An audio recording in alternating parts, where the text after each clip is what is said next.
সন্মানীয় টাই আহোম উন্নয়ন পৰিষদৰ অধ্যক্ষ ময়ূৰ বৰগোহাঁই ডাঙৰীয়া আৰু মই তথা আমাৰ ইয়াৰ স্থানীয় ৰাইজৰ সৈতে একেলগে কৰিলোঁ। এতিয়া মই আছো আমাৰ ঐতিহ্যমণ্ডিত আমাৰ এই চামগুৰি দুধৰলিৰ কাষৰ এই বিখ্যাত মৈদামটোৰ কাষত ইয়াৰ সংৰক্ষণ আৰু সৌন্দৰ্য বৰ্ধনৰ আঁচনি লৈ ইতিমধ্যে আমি আধাৰশিলা স্থাপন কৰিলোঁ। ইয়াৰ পূৰ্বে মেছাগড়ত অৱস্থিত সদৌ অসম বৰগোহাঁই বংশাৱলী কাৰ্যালয় উদ্বোধন কৰা হ'ল আমাৰ স্থানীয় ৰাইজৰ উপস্থিতিত। তাৰ আগতে আৰু কেইটামান ভাল কাম হ'ল। প্ৰায় নাজিৰাত আপোনালোকে জানে প্ৰায় 250 বছৰ পুৰণি এটা নামঘৰ আছে। সেই নামঘৰটোৰ বিকাশৰ কাৰণে আমি কিছু নতুন আঁচনি হাতত লৈছোঁ। আৰু আজি দিনটো আৰম্ভ কৰিছিলোঁ আমি বাইলুং মৈদামৰ সংৰক্ষণৰ কাৰ্যসূচীৰে। তাৰপিছত পিয়লি ফুকন পঞ্চায়তত আছে আমাৰ এটা ঐতিহ্যমণ্ডিত পিয়লি ফুকনৰ দৌল বুলিয়ে কোৱা হয় অঞ্চলটোৰ নামৰ পিছ লগাই। সেইটোৰ লগতে আমাৰ পিয়লি ফুকনৰ মৈদাম, মদন বৰফুকনৰ মৈদাম বুলি কোৱা হয়, মানে সঠিক তথ্যটো হাতত পৰা নাই মোৰ।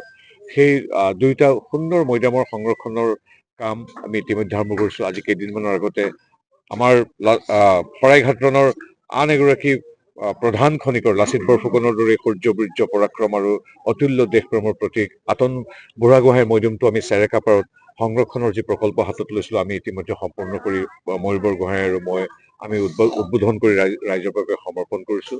গতিকে এনে প্ৰাচীন কীৰ্তিচিহ্নসমূহৰ সংৰক্ষণৰ বাবে আজিৰ দিনটো এনেকৈ উলিয়াইছোঁ। আজি কোনো ৰাজনীতি দলীয় কাম কাজ ইত্যাদি নাই। আৰু কিছু সময়ৰ পিছতে আমাৰ পাংৰাও ক্ষেত্ৰতো আমি মোৰ সাংসদ পুঁজিৰে নিৰ্মিত কাৰ্যালয় তথা সাংস্কৃতিক ভৱনটো ৰাইজলৈ উদ্বোধন কৰিম। পলম হ'ল যদিও যোৰহাট চন্দ্ৰকমল বৰুৱা বাণিজ্য মহাবিদ্যালয়ত আমাৰ সাংসদ পুঁজিৰ পৰা প্ৰেক্ষাগৃহৰ উন্নতিকৰণৰ কাৰণে কিছু ধন দিয়া হৈছিল। সেইখিনি আজি উদ্বোধন কৰি শেষত ধীৰাজ গোৱালৰ উপস্থিতিত আমাৰ তিতাবৰৰ প্ৰায় 400 গৰাকী ৰোগী লৈ মুখ্যমন্ত্ৰী সাহায্য পুঁজিৰ চেক বিতৰণ কৰিম। আজি 10 মান বজাত আমাৰ আজি দিনজোৰা কাৰ্যসূচী সমাপ্ত হ'ব।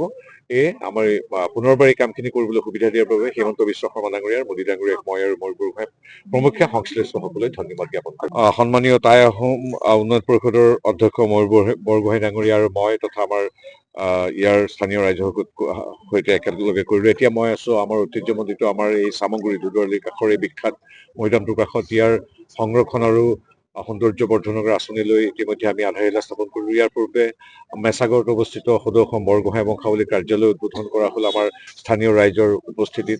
তাৰ আগতে আৰু কেইটামান ভাল কাম হ'ল। প্ৰায় নাজিৰাত আপোনালোকে জানে প্ৰায় 250 বছৰ পুৰণি এটা নামঘৰ আছে। সেই নামঘৰটোৰ বিকাশৰ কাৰণে আমি কিছু নতুন আঁচনি হাতত লৈছোঁ।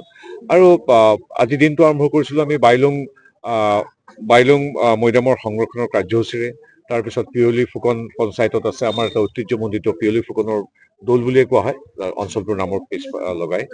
সেইটোৰ লগতে আমাৰ পিয়লি ফুকনৰ মৈদাম, মদন বৰফুকনৰ মৈদাম বুলি কোৱা হয়, মানে সঠিক তথ্যটো হাতত পৰা নাই মোৰ।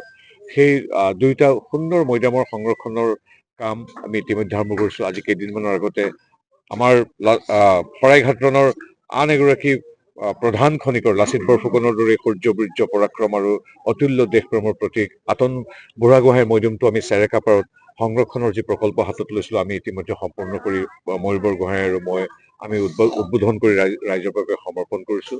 গতিকে এনে প্ৰাচীন কীৰ্তিচিহ্নসমূহৰ সংৰক্ষণৰ বাবে আজিৰ দিনটো এনেকৈ উলিয়াইছোঁ। আজি কোনো ৰাজনীতি দলীয় কাম কাজ ইত্যাদি নাই। আৰু কিছু সময়ৰ পিছতে আমাৰ পাংৰাও ক্ষেত্ৰতো আমি মোৰ সাংসদ পুঁজিৰে নিৰ্মিত কাৰ্যালয় তথা সাংস্কৃতিক ভৱনটো ৰাইজলৈ উদ্বোধন কৰিম। পলম হ'ল যদিও যোৰহাট চন্দ্ৰকমল বৰুৱা বাণিজ্য মহাবিদ্যালয়ত আমাৰ সাংসদ পুঁজিৰ পৰা প্ৰেক্ষাগৃহৰ উন্নতিকৰণৰ কাৰণে কিছু ধন দিয়া হৈছিল। সেইখিনি আজি উদ্বোধন কৰি শেষত ধীৰাজ গোৱালৰ উপস্থিতিত আমাৰ তিতাবৰৰ প্ৰায় 400 গৰাকী ৰোগী লৈ মুখ্যমন্ত্ৰী সাহায্য পুঁজিৰ চেক বিতৰণ কৰিম। আজি 10 মান বজাত আমাৰ আজি দিনজোৰা কাৰ্যসূচী সমাপ্ত হ'ব। আমাৰ পুনৰবাৰ এই কামখিনি কৰিবলৈ সুবিধা দিয়াৰ বাবে হিমন্ত বিশ্ব শৰ্মা ডাঙৰীয়াৰ, মোদী ডাঙৰীয়াক মই আৰু ময়ূৰ বৰগোহাঁই প্ৰমুখ্যে সংশ্লিষ্টসকলে ধন্যবাদ জ্ঞাপন কৰিম।